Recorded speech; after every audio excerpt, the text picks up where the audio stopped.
Hello, welcome back. Let's look at another use case, which is logistic regression with Microsoft Excel. But what is logistic regression? Logistic, or sometimes we call it logic regression, is used when the dependent or the response variable y is a binary data.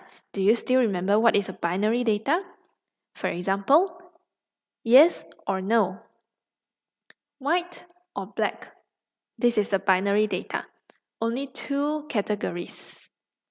This logistic regression model returns the probability of the response variable y. From this probability, we can set our threshold to determine the output that we want. For example, if the probability is more than 0.5, then we treat it as yes. But if the probability is less than 0.5, we may treat it as no for some cases. If you want to set your own threshold, for example, you say, I don't want 0.5, but I want 0.6. So everything more than 0.6 will be yes. Less than 0.6 will be no. It's also okay. This logic regression modeling can be also extended to model multinomial response, which is more than binary data, but as of now, we only focus on binary data. Let us open up the dataset credit card churner filtered. You can download it from the GitHub repository of Jenga. However, if you're aware, from the data analysis toolpack here, we don't have any logistic regression. So what should we do? We can go to the Insert tab and select this Get Add-in button, or if your version is different from mine, you may see Store, something like Microsoft Store. So click on this button and we search for XL Miner. Click the search button. Yes, this is the one that we are going to use. XL Miner Analysis Toolpack. We click Add and agree. Continue. Once it is installed, you can see this Show Toolpack button on your Home tab at the right-hand side of your ribbon. We can click on it. There you go. The logistic regression is here. This dataset is a filtered dataset of the credit card churner dataset. We are not going to use the column A because this is the client ID, which is quite meaningless for us to do our prediction. And the second column, the attrition flag, is what we are going to predict. This customer, they may be still staying with us, which they are existing customers, or they may have already attrited. 0 here means existing customer, and 1 means the attrited customers. You can also go to the header sheet here to see the explanation of this categorical data. Let's go back to the data sheet and we will start to select our input Y range and also input X range. However, we need to key in the range here, but this seems to be quite hard for us to drag because the data size is very large.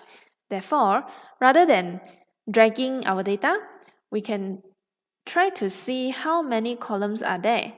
For example, for this data set, there are 6, 5, 4, 6 rows of data.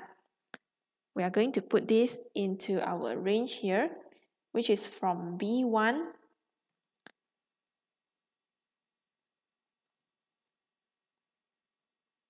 to B6546.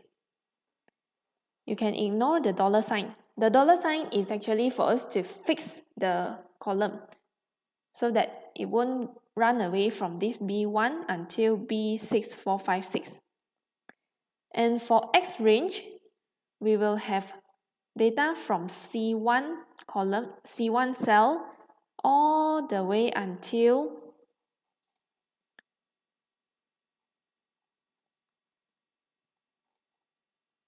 column N here. So we have C to N, and the row number is still the same, 6546. We can still put in the $sign.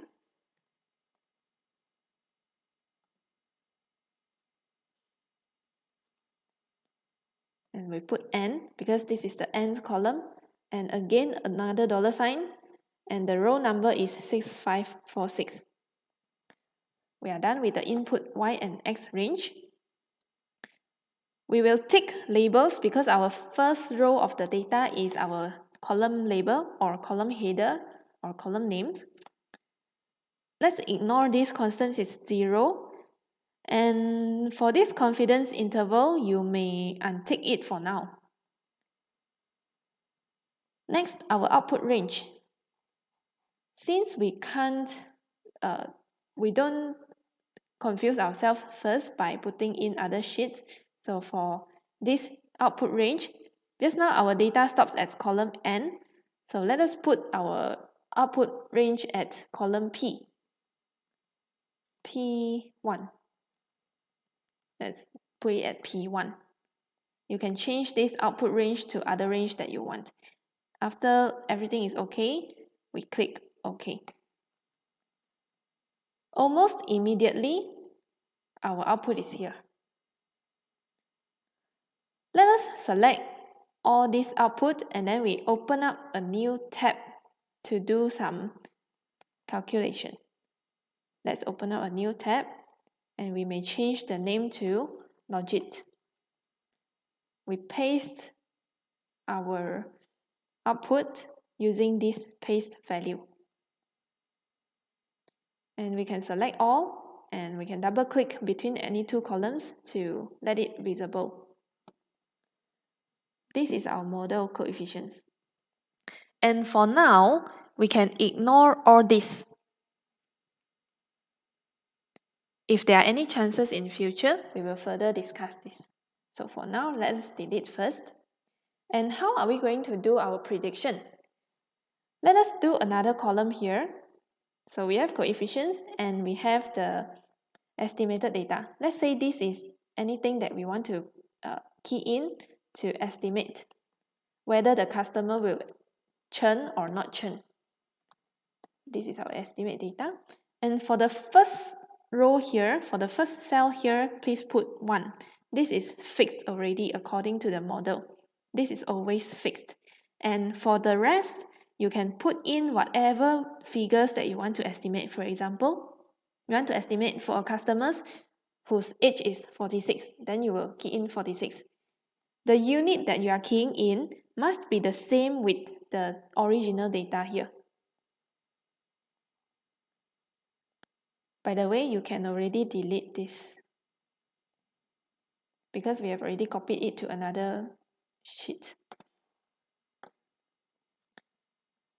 And then gender, you can look at the header here.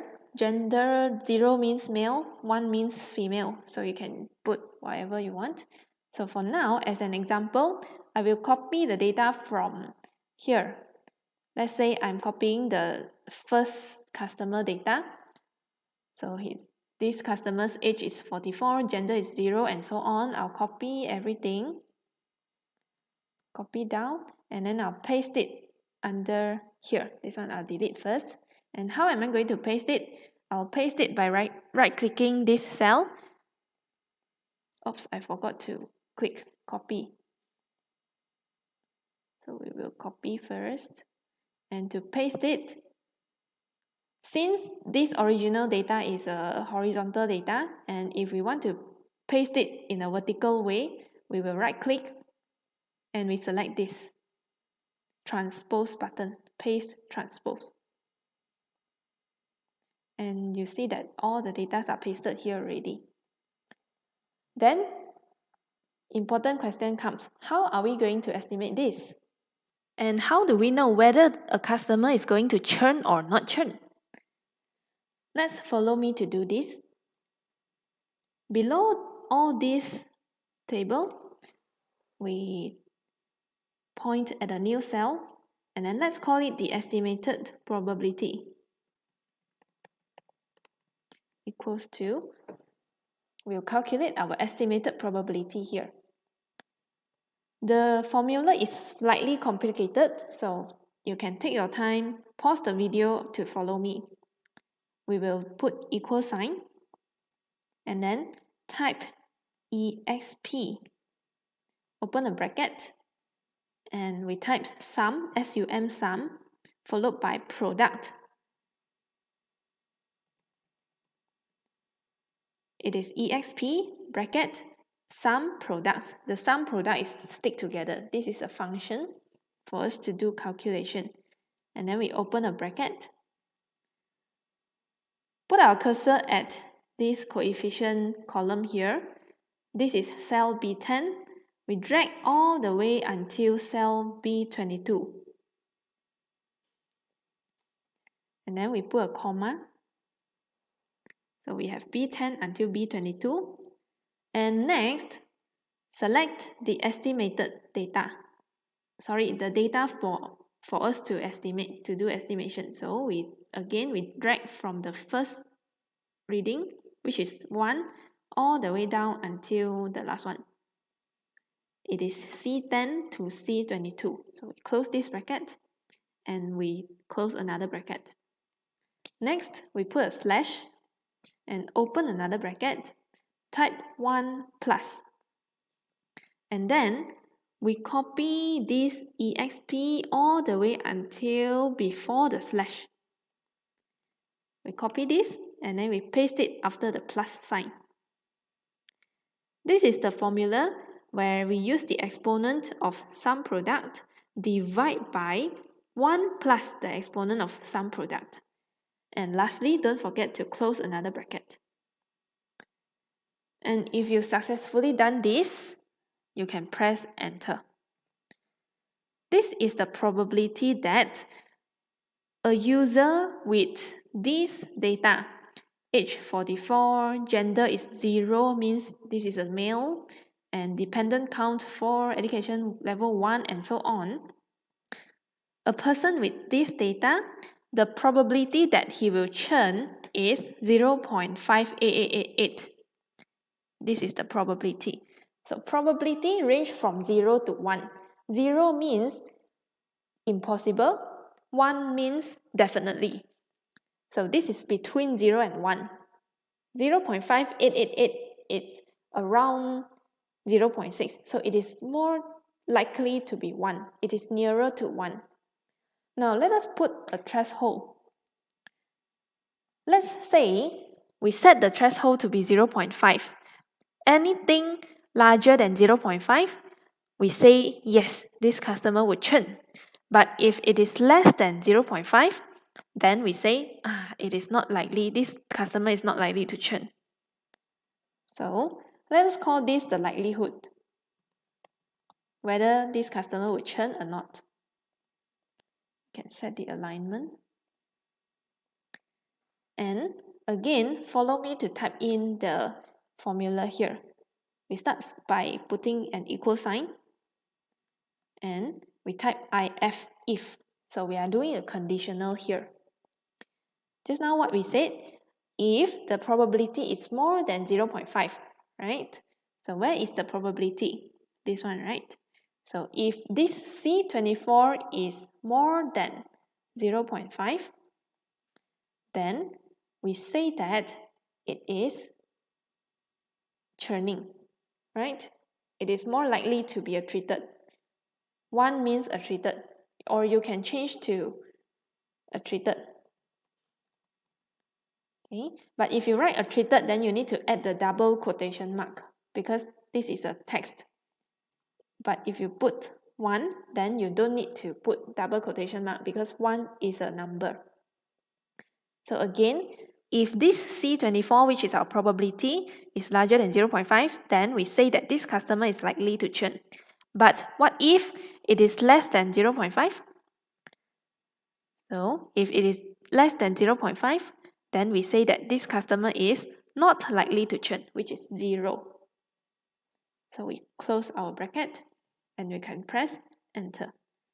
So here we can conclude that this model says that the likelihood for a customer with this data is likely to churn. This model is not always correct, but this is for us to have an initial impression on the likelihood. Thank you. I hope you can try it.